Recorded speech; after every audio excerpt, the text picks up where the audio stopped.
and we will make America great again.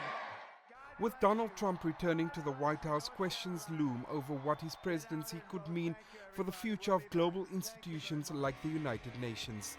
Trump has promised to restore American greatness, reiterating his commitment to his America First policies that defined his first term in office.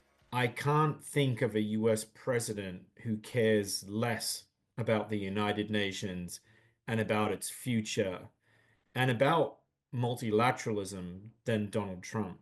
I don't think Donald Trump can even maybe spell multilateralism, yet let alone have kind of independent thoughts about the future of it. And while UN officials are mum on what to expect, there's some angst in these corridors.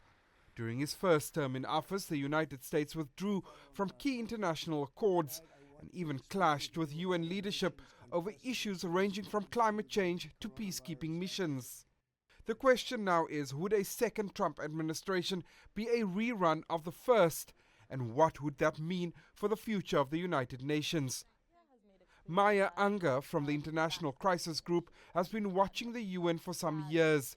She says UN officials are preparing for the worst-case scenario. You're going to see a narrowing of the UN's ability to maintain its core functions, right?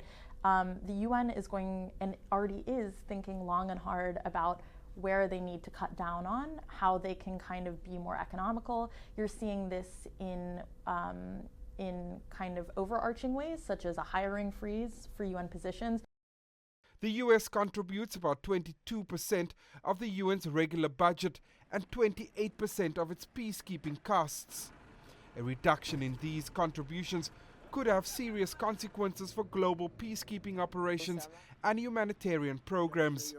When Trump last left office in 2021, Washington was in arrears of about $600 million for the core UN budget and $2 billion for peacekeeping operations. But the world is a very different place since the first Trump presidency, with an ongoing conflict in Ukraine and a war in the Middle East. Trump has vowed to solve the Ukraine impasse and expected to give strong support to Israel in its conflicts in Gaza and southern Lebanon. And while solving these global conflicts might be welcomed, UN officials are as concerned about the organization's liquidity in the future. It's very hard to predict Trump and what his administration will do.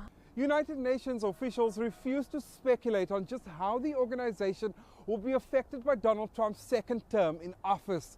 And although very little is known at this stage of the incoming administration's UN policy agenda, many analysts I have spoken to say their experience of Trump's first term might provide some answers. Jody Jacobs, CGTN, New York.